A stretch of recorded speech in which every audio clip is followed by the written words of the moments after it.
on my feet, I'm like a factory. Dropping lines like an assembly. I'm staying on point. How you doing, guys? Welcome to ZukaTube, and today we're going to be reviewing Fallout Season 1. Fallout is finally out, the video game adaptation from Amazon Prime that came out April 10th. But we've all seen plenty of adaptations and stuff, and we've all seen the good, the bad, and the ugly, of course. But how does this one stand up, right? Now, there's plenty of Fallout games out there. I know there's a very large fan base, and I want to get into this. I'm going to read the summary. I'll talk a little bit about the pros and cons. I'll give you my review, and then after that, we'll do a little bit of spoilers at the end. Now, before we get started, like, comment, share, subscribe, all that jazz, whatever, right? Now, here's the summary for this. It says, in a future, post-apocalyptic Los Angeles, brought about by nuclear decimation, citizens must live in underground bunkers to protect themselves from radiation, mutants, and bandits. All right, so this has a lot of people very torn up, obviously, because if you're a fan of the games, if you're a Bethesda fan or the games before that, then you're quite a bit split on this one. And then if you're a game fan in general, sometimes you might be split on the show in general because they make changes and adaptations, right? And of course they do. They make adaptations in this one, of course. Now, this starts out in a vault called Vault 33. And it basically revolves around this character called Lucy. Now, Lucy is in a family where her father kind of runs the vault, and they've been locked in there for a while, and 200 years from now, they're going to come out and, like, rehabit the earth after this nuclear decimation, right? But things happen, and one thing leads to another, and she's supposed to get kind of married into somebody from another vault, just like people have over generations, right? And they all survive there off of like these weird regiments, and they're very kind of like a strict, weird commune kind of thing locked in there. And it's really bizarre. But either way, some things happen, and she gets forced into like her marriage and the next step with another vault member. And it ends up being a setup. And basically what happens is she almost gets killed. These people are not from the next vault over. The next vault was compromised. And the father gets kidnapped and a bunch of people get killed, and she decides to go out on the surface and find him, right? And people are not having it, obviously. Like, it's kind of crazy. And then she decides, like, I'm getting out of here, and she gets help from her brother and another person and gets to the surface and starts to go on this journey into this irradiated wasteland, right? Now, what's crazy about this, and this is what I'm going to get into that I just skipped over, is that there's a lot of weird stuff going on with the way they have people casted in this. For an apocalyptic world and an apocalyptic barren landscape, and people suffering from radiation poisoning, and people in these vaults on strict regiments of like specific diets and stuff like that to be able to survive and maintain their resources and all that. What the hell are all these fat people doing everywhere? There's fatties everywhere. I don't even understand what's happening. You're supposed to be like, the way they make it seem is like they made like the perfect gene pools and stuff, and they've been like making like the perfect people to have on these vaults and stuff. Not at all, dude. Way off. But either way, they run into all these things, and they introduce 3 different main characters. There's Lucy. Then there's another character, Maximus. Now, Maximus is a character who lives on the surface. He's in kind of like a militia that pilots the, like, you know, big robot things that you see in the Fallout games, these like Titan things. And basically, he is trying to apply to get a job to help one of them. And he gets bullied a lot, and he's like a total bitch, and his character totally sucks. And then they have another character that's his friend. It's like this ridiculous, like trans character, and it's just like the amount of like diversity and body positivity and all that crap in this is just like overwhelmingly annoying. But either way, right, somehow all these characters of way different builds and physical abilities and all this stuff somehow are making it to these levels to become like the right hand man of these like big robots, right, or the guys that pilot these robots. And, you know, it's his story, then Lucy's story trying to find her dad, and then a story about a guy named the Ghoul.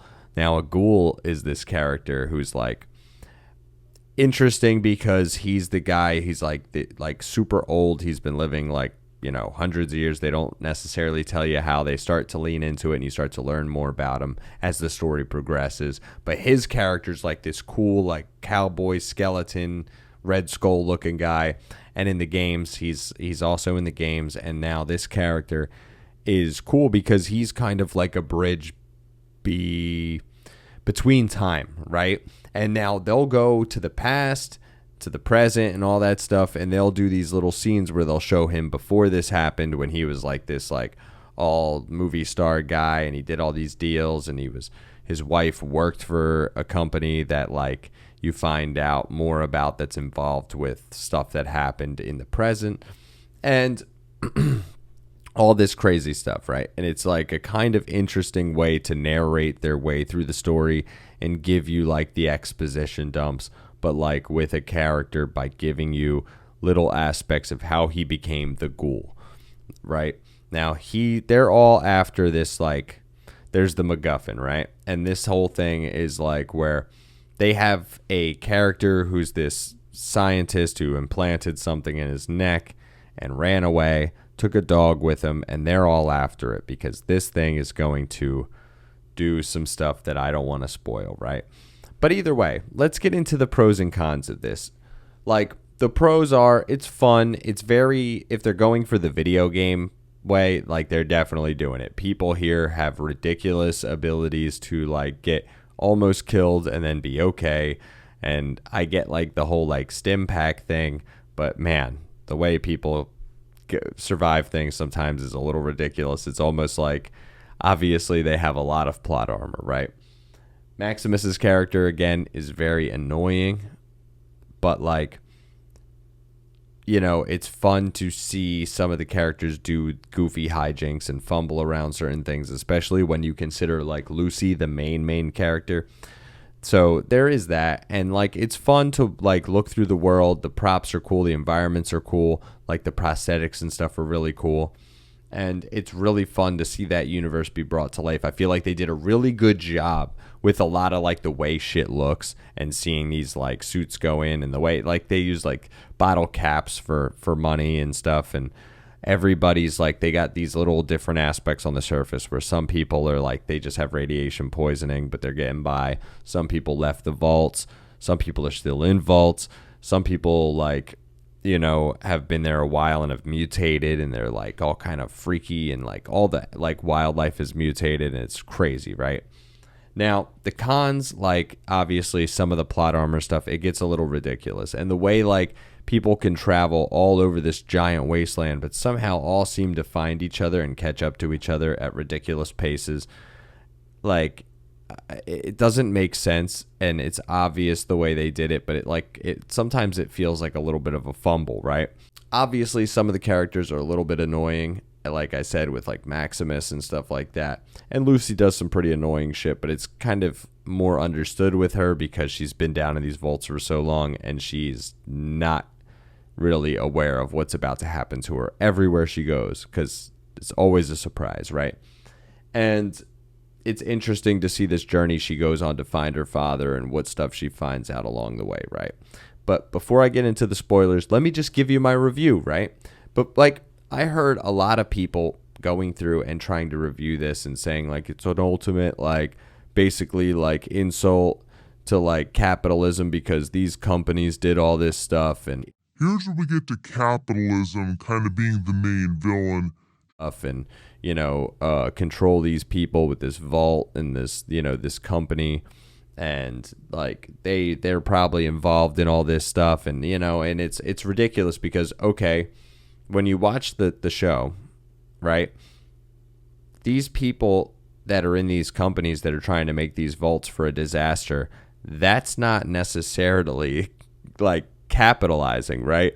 That's like when you have no other options. That's very minimal. There's no expanding your market. There's no capitalizing on much besides like, I guess, trying to survive. What? So a bunch of rich people that did survive can have their own little communes in these vaults? Like, if anything, these people all want to be little dictators of communes. Like, it's really bizarre to see people the way they kind of look at the perspective of this and the whole vault situation and this whole world, right?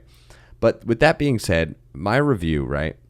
Like with all the different things I can go on and on about with the way this has been adapted and stuff. Even the way they go through, and again, one more thing, like the way in this show they'll go through and talk about communists and stuff, and they'll be like, oh yeah, that's what all the people, you know, who aren't corrupt are called, you know, all the people that aren't insane or whatever they say. Like, get the hell out of here, you bunch of idiots. Like, clearly you know how corrupt these whacked out, like, you know, rich people who want to be dictators in these little commune vaults are, and what kind of things they did to ensure they can do that. It's weird to see people's perspective on it. And overall, I think it's still a really fun show, aside from like what people like think about it, or you know, like I get definitely the complaints about the game to show adaptation thing. There are some issues with that like I'm not too fond of because I don't play the games, but like I know a lot of people and I've heard a lot of people talk about, and obviously like I totally am there with you. I probably would be a little agitated as well.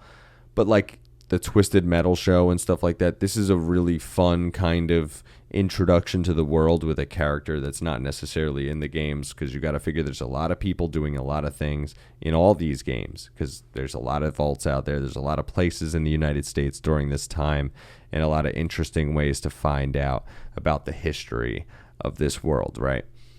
And I would give this show like a 7.5 out of 10. It's good. It's fun.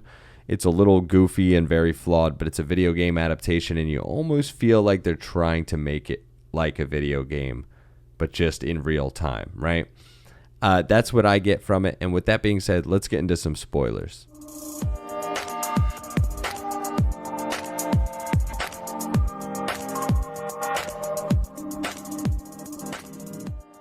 Okay, so right towards the end, you find out that her father really is from the past, and that he was basically the assistant to the ghoul's wife that worked in this place, and they set up all these vaults to get bombed by all these whacked out people so they can become these rich dictators in their little vaults in the future and save everybody that they want and hand select things and, you know, rule their little imaginary communities and families, right? Well, they'd be real, but like they'd be like, it's not real. It's a whacked out simulation they put these people through, right?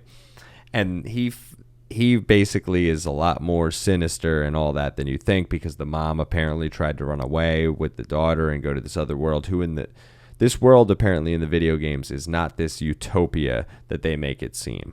But either way, they go through, and this lady Mulgrave apparently is from the past as well, and she was somebody who was against this company, and now she's like a rebel, and they're trying to steal this cold fusion to like give power to everybody and help rebuild. And the father ends up basically turning on everybody at the end, even though he was like a hostage and the daughter came to save him, because she was not happy about this whole thing when she finds out, obviously. And then basically he gets away in the armor. She gets away and goes with the ghoul of all people, because he knows a lot more about it, and he's pretty much looking for his family. And you do get a deep dive on him throughout the show that makes you wonder more about him and wonder if he's not so evil and kind of a lost cause and over mutated, right? And that's very cool to watch, and I'm excited to see where it goes from there. This is a 7.5 out of 10 Fallout series on Amazon. Check it out. ZukaTube out. Shit without me. Real like the radio and never play it, but that's cool. The enemy's supposed to hate it.